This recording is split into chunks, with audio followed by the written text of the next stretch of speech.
Au Togo, le chef de l'État, Faure Gnassingbé, a nommé jeudi 7 novembre 2024 un nouveau directeur à la tête de la police nationale. Il s'agit du commissaire divisionnaire Akatao Babarim. Ce dernier remplace à ce poste le colonel Yaovi Okpaoul. Le nouveau patron est connu pour sa rigueur et son attachement au travail bien fait. Avec son expertise, il va renforcer les missions de la police nationale dans un contexte de montée du grand banditisme, de criminalité et du terrorisme. Avant sa nomination au poste du directeur général de la police nationale, Akatao Babarim a eu à diriger le secteur de la police numéro 3 dans la région centrale et exercer comme commissaire central de la ville de Lomé. Toujours ce jeudi 7 novembre à la primature, Madame la chef du gouvernement, Victoire Tomega Dogbe, a reçu en audience une délégation de la plateforme des comités de développement à la base du Grand Lomé, conduite par son coordonnateur, Konu Nukafu Kodjo. La délégation a exprimé à Madame la Première ministre sa reconnaissance pour les travaux d'assainissement entrepris dans le Grand Lomé en vue d'un cadre de vie assaini. Nous écoutons Kodjo Konu Nukafu, coordonnateur plateforme des comités de développement à la base du Grand Lomé. C'est une visite de courtoisie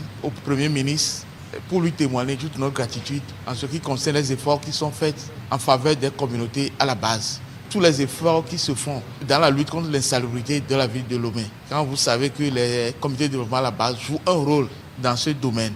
Donc elle nous a donné beaucoup d'utiles conseils pour pérenniser tout ce que nous faisons, pour rendre nos quartiers, nos villages propres. Elle a touché du doigt l'emploi des jeunes, que nous devons être des relais par rapport aux programmes et projets du gouvernement et permettre à nos jeunes de bénéficier de pas mal de projets et programmes. Donc nous allons tenir compte de ces conseils et je crois que les CVDC d'équipe sont toujours disponibles pour travailler dans le sens du bien commun et de la salubrité de la ville. Nous lui avons demandé aussi de transmettre au chef de l'État toute notre gratitude pour sa vision en ce qui concerne la décentralisation qui permet aujourd'hui au CVDC d'équipe d'être inclus dans ce processus et de donner leur avis régulièrement dans les communes en ce qui concerne la programmation des activités dans les communes.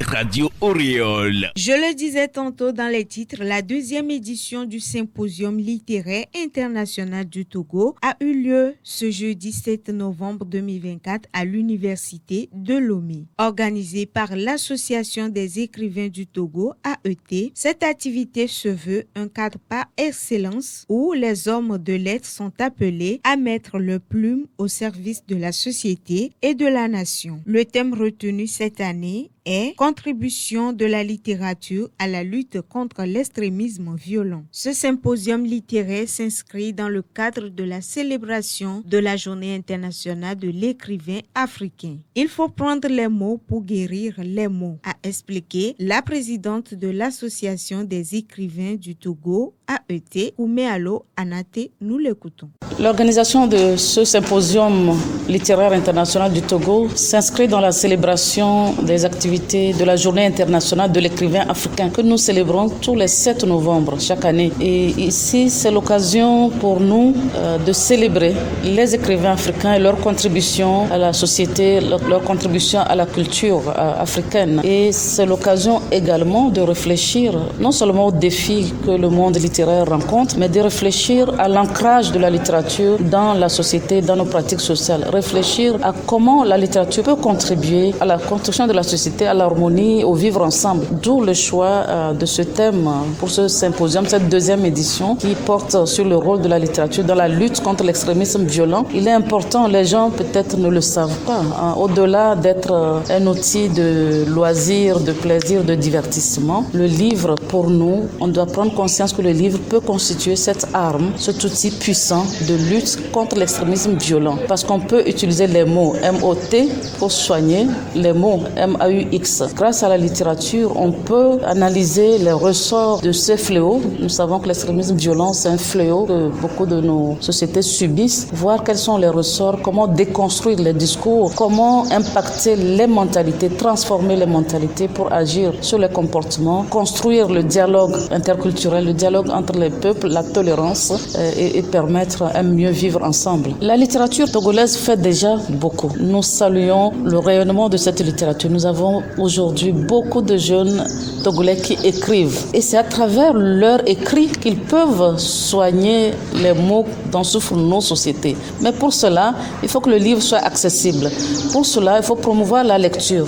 Pour cela, il faut rapprocher le livre du citoyen, l'utiliser comme outil dans l'éducation, dans la formation des esprits. Le rôle de l'écrivain dans un contexte tel que vécu au Togo est très déterminant. Par ses œuvres, il doit transcender les faits et permettre à la société de se réinventer et de s'unir. Folikwe Koulihouin, écrivain, auteur de Les martyrs du tabou et de Qui est la sorcière. Quand on prend la question de l'extrémisme violent, qui actuellement fait la hargne en fait de tous les gouvernements aux alentours, l'écrivain prend sa plume et essaie de parfaire en fait les impressions, essaie de travailler les cœurs pour les adoucir et évite à la fois l'énervement intérieur, permet en fait de se divertir. Et ce divertissement pourrait occuper au lieu que ce soit une réflexion pour la révolte par exemple. Donc en tant que tel, le travail sera de fond. On pourra ne pas écrire directement sur le fait, mais essayer de travailler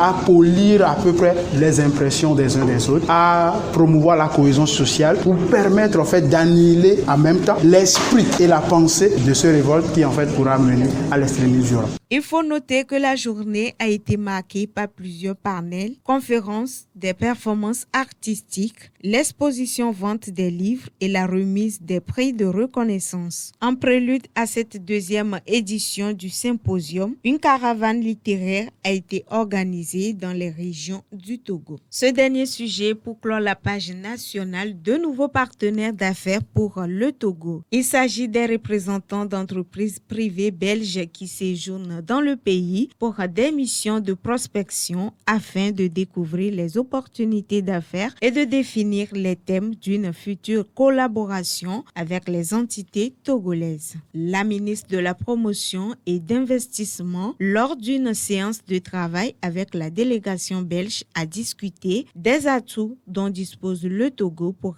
attirer beaucoup plus d'investisseurs étrangers. Suivons Manuela Santos, ministre de l'Industrie et de la promotion des investissements. En 2023, nos échanges commerciaux ont atteint près de 58 millions d'euros d'importations togolaises en provenance de Belgique et de 4,6 millions d'euros d'exportation. Ces chiffres démontrent un potentiel important pour renforcer et équilibrer nos échanges et cette mission représente une opportunité pour explorer de nouvelles voies de coopération. Aujourd'hui, plus que jamais, le Togo offre un environnement d'affaires favorable, soutenu par des réformes ambitieuses pour faciliter l'investissement et renforcer la croissance de secteurs clés. Sous le leadership de son Excellence Faure Esozimna Gnassingbé, président de la République, le Togo offre un environnement stable et sécuritaire pour tout opérateur économique national ou étranger. La rencontre de ce jour ouvre un nouveau chapitre dans les relations entre la Belgique et le Togo. L'ambassadeur de la Belgique au Togo, Sandrine Plateau, a réaffirmé leur soutien d'être un partenaire privilégié pour le Togo. Nos entreprises sont prêtes à mettre leur expertise au service de ce pays à fort potentiel. Je vous invite donc à profiter pleinement de cette mission pour explorer ici les opportunités innovantes et nouer des partenariats win-win avec vos interlocuteurs togolais.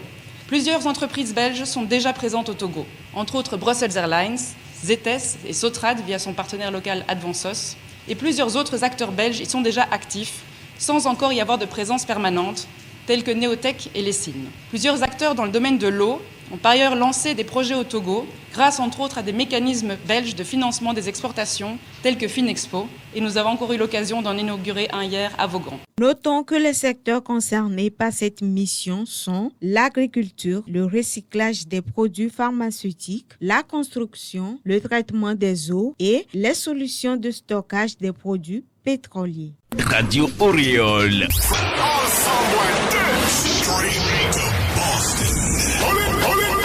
You're now rocking with DJ Ron Ski. Seconde partie de cette édition, l'actualité internationale aux États-Unis, c'est l'élection de Donald Trump qui nourrit l'actualité cette semaine. Le candidat républicain a remporté l'élection présidentielle du 5 novembre dernier. Son adversaire Kamala Harris l'a appelé pour le féliciter en concédant publiquement sa défaite lors d'un discours prononcé à Washington dans l'après-midi. Nous aiderons Donald Trump et son équipe dans la transition et nous nous engagerons dans un transfert pacifique du pouvoir, a-t-elle promis. Donald Trump a reçu une pluie de félicitations des dirigeants, dont celle d'Emmanuel Macron, de Benjamin Netanyahu, de Poutine, de Mark Rutte, de Barack Obama, de Joe Biden et bien d'autres encore. Sport football à présent, qualification CAN Maroc 2025. Les éperviers du Togo seront-ils à la hauteur des attentes? Nimbombe Daré et ses poulains jouent leur dernière chance pour s'offrir le billet de participation à la grande compétition continentale qui se tiendra au Maroc. Le Togo reçoit ainsi le 17 novembre prochain la Guinée équatoriale au stade de Kégué à partir de 16h GMT. Avant cette rencontre, les éperviers affronteront le Libéria le 13 novembre prochain à Monrovia. Le sélectionneur Nimbombe Daré était hier jeudi face à la presse où il a souligné les enjeux liés à ces deux matchs à venir. Je vous invite à suivre un extrait de sa déclaration. Vu les enjeux dans notre groupe, de jouer à la même date et à la même heure pour une question d'équité, mais les démarches ont été effectuées ardemment par la direction sportive, par les autorités sportives, mais on n'a pas eu gain de cause, ce qui nous amène à prester le mercredi. Le lendemain, la Guinée équatoriale recevra l'Algérie. Donc nous, aujourd'hui, avant d'aborder, je tiens à dire que nous avons besoin du soutien de tout le monde et nous avons besoin des arguments de tout le monde, tous les éléments qui peuvent nous aider à prester, à être meilleurs, efficaces. Nous sommes receveurs. Et dans cette situation, nous devons tous rester positifs derrière cette équipe et pour qu'on puisse optimiser nos chances de qualification. Pour ces deux rencontres, M. Daré a fait appel à des jeunes cadets. Qu'est-ce qui motive ce choix? Élément de réponse avec le sélectionneur du Togo. Sama, c'est le gardien titulaire de l'équipe A'. Donc il fait office de gardien dans la sélection A. Et Barcola, il n'est plus à présenter, vous le connaissez. Et puis après, il y a Yaya Chirafou qui est passé par ici, qui joue à Lille Sassandra maintenant en Côte d'Ivoire. C'est un garçon qui joue tous les matchs. Il est titulaire dans son équipe. Donc on a voulu l'inviter ici pour voir de quoi il est capable. Donc éventuellement, vous n'êtes pas sans savoir que c'est le début de cette campagne. C'est un poste auquel on a dû faire des aménagements pour pouvoir chercher à garder un certain équilibre du groupe et de l'équipe. Mais nous continuons par travailler dans ce secteur-là et si qualification y est, je pense que d'ici là, on aura suffisamment de temps pour pouvoir tout le monde, donner la chance à tout le monde de jouer et pour faire le meilleur choix possible.